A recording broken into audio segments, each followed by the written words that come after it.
Assalamualaikum warahmatullahi wabarakatuh. Waalaikumsalam. Hari ini kita hadirkan Pak Solihin ya. Di P3W Pak Solihin sebagai apa jabatan? Sebagai bidang sumber daya budidaya. Bidang budidaya. Bidang budidaya. Dan ditugasi juga untuk di program Inletku Bersih, Inletku Bersih yang telah dicanangkan oleh organisasi. Jadi Inletku Bersih itu apa? Inletku Bersih itu adalah bagaimana inlet itu bisa bersih dari bagaimana aktivitas yang ada di inlet. Suatu contohnya apa, waring, jala, jaring, mancing dan sebagainya. Kenapa harus bersih inlet itu? Ya, inlet ini adalah sumbernya untuk budidaya. Jadi airnya kita pakai untuk budidaya. Jadi kalau inletnya kotor, ya otomatis akan terganggu budidaya kita. Karena apa? Karena budidaya itu adalah ketergantungan dari air, ya, dari air laut masuk ke saluran inlet. Jadi kalau itu terkotori, artinya otomatis bibit-bibit penyakit akan ada bertumbuh di inlet itu. Sedangkan inlet itu dipakai kita untuk budidaya udang. Oke, jadi memang Inletku Bersih itu bersih dari apa? Ya, tadi bersih dari aktivitas manusia. Aktivitas manusia yang ada di sana itu masang jaring, masang waring, impes, mancing, kan. Itu ngapain mereka itu di situ? Mereka itu mencari udang, ikan. Dan memang banyak di situ. Banyak sekali itu. Jadinya akhirnya inlet kita tercemar. Jadi karena ada waring dan aktivitas jalawan itu membuat sedimentasi lumpur. Iya, semakin cepat. Karena lumpur tertahan. Iya, tertahan oleh waring-waring tersebut. Jadi karena kita sudah menghabiskan biaya yang cukup besar, akhirnya dengan aktivitas kawan-kawan ini akhirnya mempengaruhi dan juga tidak ada artinya kan gitu kalau seandainya itu seperti itu dicemar itu. Makanya program dari organisasi bagaimana inlet itu bersih untuk kesinambungan daripada budidaya kita. Inletku Bersih itu salah satu upaya kita menghindari penyakit ya. Iya. Karena kegiatan-kegiatan itu pasti ada dampak. Sterilisasi inlet kita. Iya. Ya, dan itu akan berdampak terhadap budidaya. Hasil budidaya. Iya, hasil budidaya. Gitu. Itu banyak kawan-kawan yang beraktivitas di situ banyak. Banyak, itu banyak. Dari masing-masing blok itu banyak. Masing-masing kampung. Iya, masing-masing kampung itu banyak. Ada sajalah mereka. Ada saja. Alasannya apa mereka? Alasannya sana ironis, alasannya perut. Kan gitu kan, alasannya perut. Sakit perut atau gimana? Ya karena ya untuk membutuhin perutnya mungkin kan gitu. Untuk memenuhi kebutuhan perut. Keluarga mereka. Akhirnya mereka ngambillah beraktivitas di situ. Tapi dampaknya adalah keseluruhan masyarakat. Tapi nggak semua orang kan itu kan. Jadi sebagian kecil lah itu kan. Tapi berpengaruh sangat besar bagi kawan-kawan. Gara-gara nilai setitik itu. Iya. Susu sebelanga jadi akibat 1-2 orang beraktivitas di inlet itu kan semuanya kan menjadi punya dampaknya terganggu. Itu secara pengalaman atau secara teori memang ada dampak orang-orang yang melakukan kegiatan-kegiatan di inlet itu terhadap hasil produksi kita, memang ada dampak. Ya sebenarnya kalau secara dampak secara langsung itu memang tidak, karena kita bilang bersih tidak langsung, tapi kan secara logika dan juga secara teorinya, karena sumber air itu adalah untuk kebutuhan tambak itu dari situ. Kalau memang tercemar airnya, diganggu oleh kawan-kawan yang serius, otomatis akan berdampak kepada budidaya. Ya. Tapi kalau memang katanya kalau secara 100% juga tidak. Tapi kan tujuan kita sini kan adalah berbudidaya, budidaya. Jadi ada salah satu bagaimana budidaya itu berhasil, ada itu inlet itu harus bersih daripada hal-hal tersebut gitu. Jadi itu yang harus dilakukan.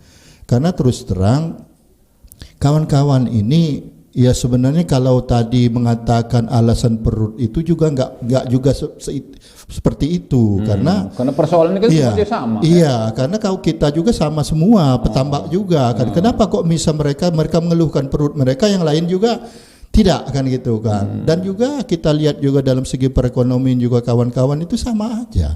Ya kan, bahkan banyak kawan-kawan juga yang punya motor bagus kan gitu. Yang kan. orang-orang itu sebenarnya bukan kekurangan ekonomi. Bukan kekurangan ekonomi. Tapi kan karena gitu. semata-mata egois.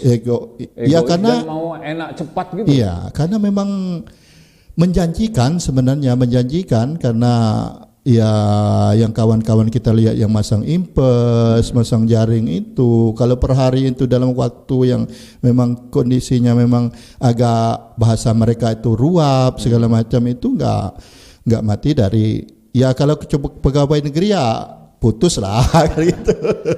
Artinya secara ekonomi mereka yang beraktivitas di inlet itu memang menghasilkan. Tetapi secara tujuan kita untuk berbudidaya, merusak lingkungan, merusak juga kawan-kawan yang sedang budidaya, itu merugikan sekali. Makanya kan kita canangkan inlet bersih itu dan juga memberikan satu kesadaran sama kawan-kawan ini untuk bisa berhenti dari itu, karena sumbernya kita adalah dari inlet itu, dari budidaya, tidak ada yang lain kan. Kalau memang budidaya ini sudah tidak menjanjikan lagi dengan ulah-ulah kita sendiri, ya kita akan pulang dengan sendiri satu-satu dari sini kan gitu kan. Itu juga membuat apa yang kita lakukan bermiliar-miliar kita perbaiki inlet, ya kan, kita keruk itu menjadi sia-sia yang telah kita lakukan, baik pun biaya, tenaga, pikiran, semua akan jadi sia-sia. Akibat 1-2 orang ini ribuan orang yang akan terkena dampaknya karena bermasalah di budidaya itu.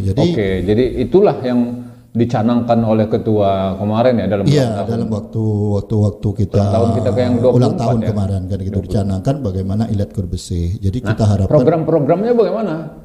Ya program-programnya kita langkah-langkah yang harus kita lakukan, pertama adalah kita sosialisasi kepada kawan-kawan untuk memberikan pemasaran apa sih kegunaan, apa sih perlunya inlet itu bersih. Bersih dari apa dulu kan gitu. Itu yang harus kita berikan satu pemahaman dan juga kita minta juga kepada seluruh kawan-kawan yang punya kebijakan di wilayah, baik pun itu kepala kampung juga koordinnya untuk bisa bersama-sama kita mengatasi permasalahan ini. Jadi kalau program daripada kemarin kita rumuskan, ya pertama adalah kita pendekatan secara kekeluargaan lah, memberikan suatu kesadaran sama kawan-kawan. Jadi langkah-langkah awalnya itu masih persuasif dulu, karena ya adalah saudara kita, kawan kita, ya kita berikan suatu kesadaran. Ayo kita kebersamaan yang harus kita lakukan ke depannya, kebersamaan. Jadi kalau misalnya nanti juga kan kita setelah kita memberikan suatu pemahaman untuk keluargaan masih tetap melakukan atau tidak menyadari hal itu, kan mungkin akan kita buat suatu surat pernyataan secara tertulis kan gitu kan, dimungkinkan nanti akan dipanggil. Ya dipanggil buat secara tertulis atas meterai, begitu. Jadi selanjutnya kita publikasikan ke media seperti itu. Tapi kalau memang udah hal-hal itu udah kita lakukan masih tetap aja, artinya manusia-manusia ini nggak mau tahu kan gitu kan. Ada harus tindakan tegas. Pasti ada kan tindakan tegas. Ya tidak tegas kalau rumus kami tidak tegas itu adalah kita keluarkan dari sini. Kenapa? Ya karena kita di sini mau berbudidaya, ya kan gitu kan. Kita berbudidaya. Setelah kita memberikan suatu pemahaman sama mereka tidak mau tahu kan, artinya mereka maunya sendiri kan itu kan. Itu perlu akan kita tidak tegas. Tapi ya mudah-mudahan dengan sistemnya kita pendekatan secara kekeluargaan, berikan suatu kesadaran sebelum mereka, yang mudah-mudahan mereka masih mau lah akan untuk bersama-sama bagaimana itu akan program ini akan terlaksana. Nah, langkah-langkah konkret persuasi pendekatan itu sudah sejauh mana dilakukan? Ini kita misalnya masih ke wilayah sudah di mana apa gitu langkah-langkah lain. Ya langkah-langkah yang harus kita lakukan ke depannya itu adalah kan pertama kan kita akan mengumpulkan kawan-kawan yang apa dari Korsapnya, BPT-nya, nanti RW-nya, RT-nya untuk memberikan suatu pemahaman kan kepada warganya nanti kepada warga-warganya yang beraktivitas tersebut gitu kan. Jadi itu yang harus kita lakukan pertama itu kan. Karena kan gini, persoalan sterilisasi inlet atau inlet bersih ini kan bukan perkara baru ya. Iya. Artinya sudah sejak dulu awal pernah dilakukan. Kalau zaman kemitraan kan karena ketat sekali ya. Iya. Tapi sejak kita mandiri ini kan kawan-kawan sulit sekali kita kendalikan karena kesadaran yang kita kedepankan. Nah, di saat kita melakukan pendekatan-pendekatan kekeluargaan, mengharapkan kesadaran, ternyata juga nihil sekali ya. Kalau kita lihat misalnya beberapa kegiatan-kegiatan yang dilakukan oleh kawan-kawan pengurus, misalnya merazia atau mengambil waring-waring mereka, belum juga sebulan mereka udah kembali lagi ke situ. Terus gimana melihatnya itu? Jadi begini, ini memang sebuah pekerjaan yang tidak gampang, gitu kan? Tidak gampang untuk bisa kita lakukan. Tapi harapan kita ke depan, bagaimana semua pihak itu bekerja sama, baik pun pemerintahan kampung, organisasi yang ada di bawah, untuk bisa bersama-sama untuk menangani permasalahan ini. Jadi nah ini ke depannya itu bersama-sama itu tersebut kan bagaimana kan itu bisa terlaksana, karena memang kalau ya mungkin akan dilakukan oleh organisasi sendiri tapi dari pemerintahan kampungnya tidak mendukung, juga buah kendala, ada kendala kan ke depannya. Tapi harapan kita ya semuanya, baik pun pemerintahan kampung, organisasi yang ada seperti BPI-nya dan juga nanti tokoh masyarakat, tokoh bersama, kita saling bahu-membahu untuk bisa bagaimana ini bisa terlaksana, tercapai apa yang disebut kita program Inlet Bersih ini. Karena tujuan kita ya untuk kepentingan kita bersama-sama ke depan kan gitu kan. Betul. Untuk bagaimana ekonomi ini kan lebih baik, karena yang kita andalkan di sini adalah berbudidaya. Kalau budidaya ini sudah tidak menjanjikan lagi ya, tidak menjanji lagi ke depan ya, kemungkinan nggak ada penghuninya lagi ke depan di sini kan gitu tuh. Jadi saya ngelihatnya kan gini, bahwa program Inlet Bersih ini kan sudah digaungkan oleh ketua waktu kita ulang tahun ya, bulan Oktober awal ya. Nah, saya ngelihatnya kan ini tidak boleh lagi hanya sekedar wacana, tapi harus langkah-langkah konkret.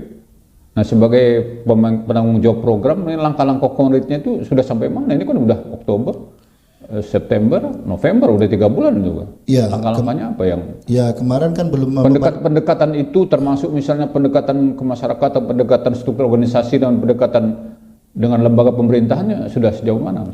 Ya ini kalau masalah sistem teknis dan ini kan sudah kita programkan, tapi tinggal kita sosialisasi kepada pemanggilan kepada pemerintahan kampung dan juga BPI-nya daripada organisasi yang di tingkat wilayah untuk bisa membuat suatu kesepakatan bersama dari pemerintah. Dan itu belum ada misalnya jadwalnya kapan, misalnya pendekatan antar lembaga ini, pendekatan dengan struktur begini, pendekatan ke masyarakat atau sosial masyarakatnya kapan belum? Itu belum kita lakukan karena kemarin termasuk misalnya pendekatan kesadaran itu diberi batas waktu sekian misalnya. Iya. Berapa gitu. Ini targetnya sampai kapan sebenarnya? Ya kalau target kita dalam waktu dekat ini kita akan membuat suatu kesepakatan bersama. Evaluasi dari keberhasilan ini sampai kapan? Keberhasilan dari program ini? Kalau target kita dalam 6 bulan itu akan bisa terlaksana. Artinya ada suatu hasil lah, hasil yang bisa kita evaluasi lah ya. Iya, bisa evaluasi 6 bulan ke depan kan. Jadi biar kita lihat, pertama kita lihat kalau ini kita lakukan Inlet Bersih, kita lihat peningkatan dalam produksi budidaya itu bisa kelihatan dalam 6 bulan itu kan.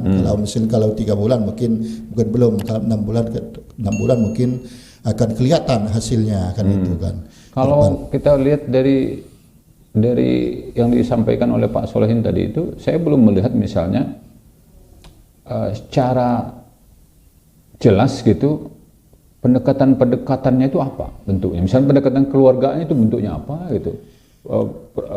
Preventif misalnya kita sudah mulai ada penekanan misalnya, udah itu melakukan tindakan-tindakannya dalam bentuk apa misalnya? Ya begini, kalau pendekatan secara kekeluargaan itu kita memberikan satu pemahaman kan, misalnya kan dikumpulkan, ya dikumpulkan, masyarakatnya dikumpulkan. Mungkin nanti kan ada tugasnya nanti dari RT-nya, dari BPT-nya, kan karena di wilayah setempat untuk pendekatan secara kekeluargaan, karena mereka yang lebih tahu siapa-siapa yang pelaku yang ada di inlet tersebut kan itu kan, itu mereka lakukan. Tapi setelah ini dilakukan setelah secara kekeluargaan ini juga masih kan itu akan nanti di tingkat yang lebih tinggi nanti pemanggilan daripada pihak wilayah, artinya dari BPI-nya, dari kepala kampungnya kan untuk memberikan suatu surat peringatan secara tertulis. Nah setelah nanti juga hal itu dilakukan juga, karena nanti surat tertulis kan ada poin-poin yang harus mereka tercantumkan kan gitu kan. Tapi hal itu masih nanti tetap masih dilanggar, ya saya katakan tadi itu ya mungkin akan kita lakukan tindakan secara tegas. Artinya tegas begini.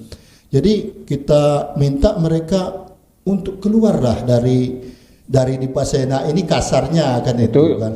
Sudah maksimal. Sudah maksimal itu, udah terlalu. Yang itu udah tindakan kerasnya. Tindakan yang keras itu. Kalau sudah A, B, C 1, 2, 3 nggak bisa mempan, maka langkah itulah. Lakukan, kalau enggak ya. Tapi maksud saya gini kan, saya bicara awal lagi bahwa ini kan bukan perkara baru. Orang ini bandel, orang ini bukan juga pelaku baru, bahkan mengajak kawan-kawannya semakin banyak. Bahkan konon ada yang membiayainya gitu kan.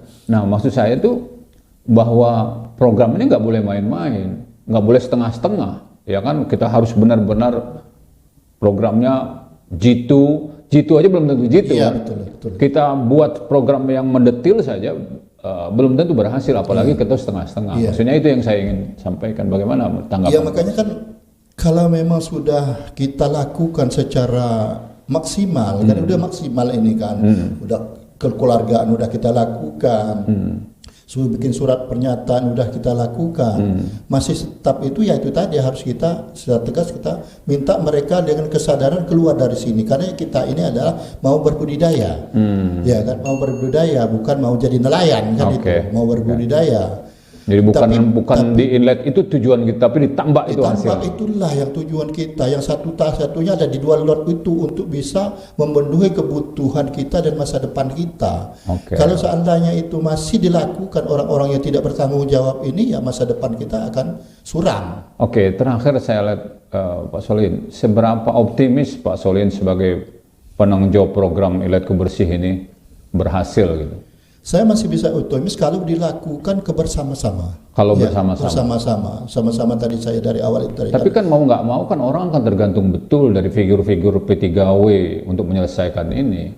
Nggak bisa juga kan kita mengharapkan misalnya dari BPT, mengharapkan di tingkat bawah, mengharapkan dari institusi lain. Sementara orang berharap kita gitu. Jangan-jangan kita juga berharap ke sana akan menjadi. Jadi memang. Ya dari kita dulu yang harus bergerak.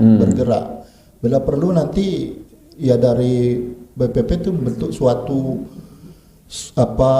tim khusus untuk menangani permasalahan ini, terutama ya karena pelaku-pelaku ini juga bukan kita sebagai petambak juga, itu adalah orang-orang luar yang terutama ada juga orang-orang luar di Gerimbel. Ada petani-petani di Gerimbel, petambak-petambak di Gerimbel. Itu kan harus kita lakukan. Perlu nanti kita akan bekerja sama dengan aparat hukum, yaitu dari kepolisian.